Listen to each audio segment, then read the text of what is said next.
નમસ્કાર વિદ્યાર્થી મિત્રો, આજે આપણે ધોરણ 10ના ગુજરાતી વિષયના એકમ 16 પ્રાણનો મિત્રના ભાગ 2માં બાકી રહેતા પાઠના ભાગની સમજૂતી મેળવીશું. પાઠની સમજૂતી આ મુજબ છે. બલાઈ ઘણા દિવસોથી સમજી ગયો હતો કે કેટલાક દુઃખ એવા હતા જે સંપૂર્ણપણે તેણે એકલાએ જ સહેવાના હતા. તેની ચારે બાજુના માણસો પર તેની કોઈ અસર થતી ન હતી. સંપૂર્ણપણે એટલે પૂરી રીતે. બલાઈ ઘણા દિવસોથી એ વાત સમજી ગયો હતો કે કેટલાક દુઃખ એવા હોય છે જે એકલાએ જ સહેવાના હોય છે અને તેની ચારે બાજુના એટલે આજુબાજુના માણસો પર કંઈ જ અસર થતી નથી. એક દિવસ સવારે હું ધ્યાનપૂર્વક સમાચારપત્ર વાંચતો હતો. એવામાં બલાઈ મને બગીચામાં ખેંચી ગયો. એક જગ્યાએ એક છોડ દેખાડી મને તેણે પૂછ્યું, કાકા, આ કયું વૃક્ષ છે? લેખક કહે છે કે એક દિવસ સવારે હું ધ્યાનથી સમાચારપત્ર ન્યૂઝપેપર વાંચતો હતો. એવામાં બલાઈ મને બગીચામાં લઈ ગયો, ખેંચી ગયો અને એક જગ્યાએ એક છોડ દેખાડી અને એણે પૂછ્યું કે આ કયું વૃક્ષ છે?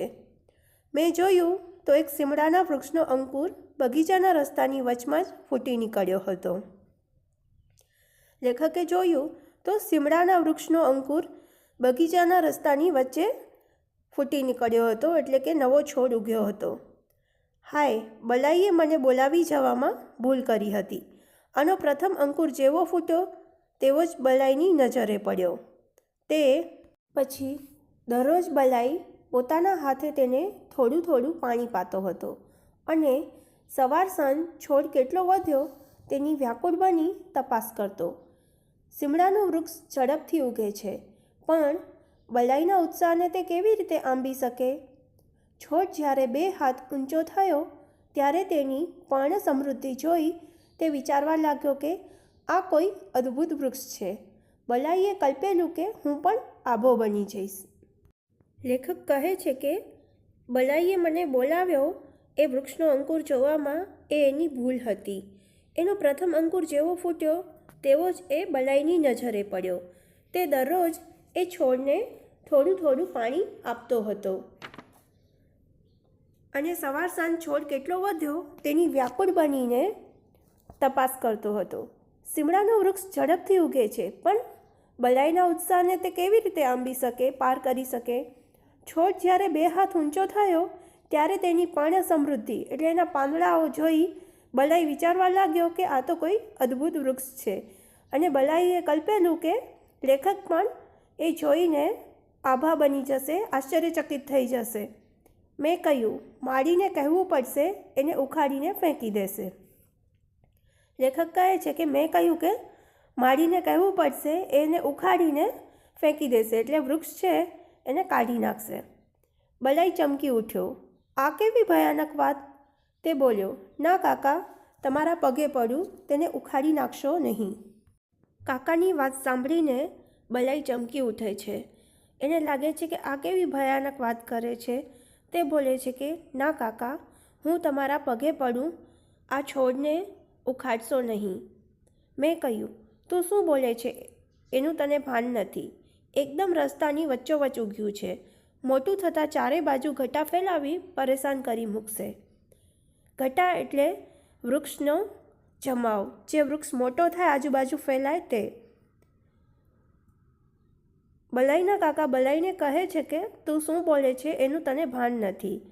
આ જે સીમડાનું વૃક્ષ છે તે રસ્તાની એકદમ વચ્ચોવચ્ચ ઉગ્યું છે અને મોટું થતાં તેની ઘટા ચારે બાજુ ફેલાઈ જશે અને એ પરેશાન કરી મૂકશે, હેરાન કરી મૂકશે. મારી પાસે જ્યારે એનું કંઈ ઉપજ્યું નહીં ત્યારે એ નમાયો છોકરો તેની કાકી પાસે ગયો. તેના ખોળામાં બેસી તેના ગળે વળગી ધ્રુસકે ધ્રુસકે રડતા એ બોલ્યો, કાકી, તમે કાકાને રોકો, કહો કે ઝાડ ન કાપે.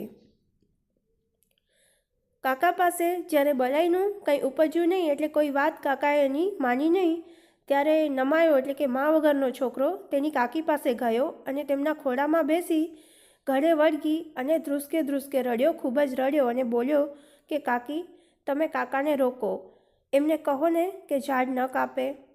તેણે યોગ્ય ઉપાય કર્યો હતો.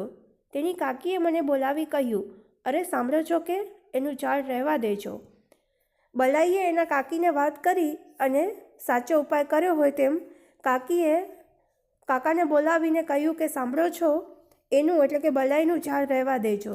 રહેવા દીધું. હકીકતમાં બલાઈએ મને બતાવ્યું ન હોત તો સંભવતઃ મને તેનો ખ્યાલે ન આવત, પરંતુ હવે તે રોજ મારી આંખમાં આવતું. વરસ દહાડામાં તો ઝાડ નિર્લજની જેમ ખૂબ વધી ગયું. બલાઈને બધા વૃક્ષો કરતાં આ વૃક્ષ પર જ સૌથી વધુ લાગણી હતી. નિર્લજ એટલે બેશરમ. લેખક કહે છે કે ત્યારે તો એ ઝાડ રહેવા દીધું, પરંતુ જો બલાઈએ એ ઝાડ બતાવ્યું જ ન હોત તો કદાચ મને તેનો ખ્યાલ પણ ન આવત, પરંતુ હવે તો તે રોજ મારી આંખમાં આવતું, એટલે કે ગમે તેમ દેખાઈ જતું. અને વરસ દિવસમાં તો એ ઝાડ નિર્લજની જેમ ખૂબ જ વધી ગયું અને બલાઈને બધા વૃક્ષો કરતાં આ વૃક્ષ સૌથી વધુ વહાલું હતું. એના તરફ એને વધારે લાગણી હતી. દરરોજ મને ઝાડ મૂઢ જેવું લાગતું. ખોટી જગ્યાએ આવીને ઊભું હતું. એકદમ લાંબુ પહોળું થઈ ગયું હતું. જે જોતું એ વિચારતું, આ અહીં શા માટે છે? ફરી 2-4 વાર તેને મૃત્યુદંડ દેવાની દરખાસ્ત કરી. બલાઈને મેં લાલચ આપી કે એના બદલામાં હું તને ગુલાબના કેટલાક સુંદર છોડ લાવી આપીશ. મૂઢ એટલે મૂર્ખ. બલાઈનું જે ઝાડ હતું સીમડાનું, તે લેખકને મૂઢ જેવું લાગતું અને એ ખોટી જગ્યાએ આવીને ઊભું હોય એવું એમને લાગતું. એ એકદમ લાંબુ પહોળું થઈ ગયું હતું, એટલે ઘટાદાર થઈ ગયું હતું. જે ઝાડને જોતું તે વિચારતું હશે કે આ ઝાડ અહીં શા માટે છે, એવું લેખકને લાગે છે. ફરી 2-4 વખત તેને મૃત્યુદંડ દેવાની એટલે કે ઝાડ કાપી નાખવાની વાત કરી અને બલાઈને લાલચ પણ આપી કે એના બદલામાં તને ગુલાબના કેટલાક સુંદર છોડ લાવી આપીશ. મેં એમ પણ કહ્યું કે તને જો સીમડાનું વૃક્ષ જ પસંદ હોય તો એનો એક રોપો લાવી હું વડ પાસે રોપાવું, સુંદર લાગશે. અને બલાઈના કાકા એને એમ પણ કહે છે કે જો તને સીમડાનું વૃક્ષ જ પસંદ હોય તો એનો એક રોપો લાવી આપીશ અને વડનું ઝાડ છે ત્યાં એને રોપાવશું અને સુંદર પણ લાગશે. પરંતુ કાપવાનું નામ દેતાં જ તે ફફડી ઉઠતો અને તેની કાકી કહેતી, રહેવા દો ને, એવું શું ખરાબ લાગે છે?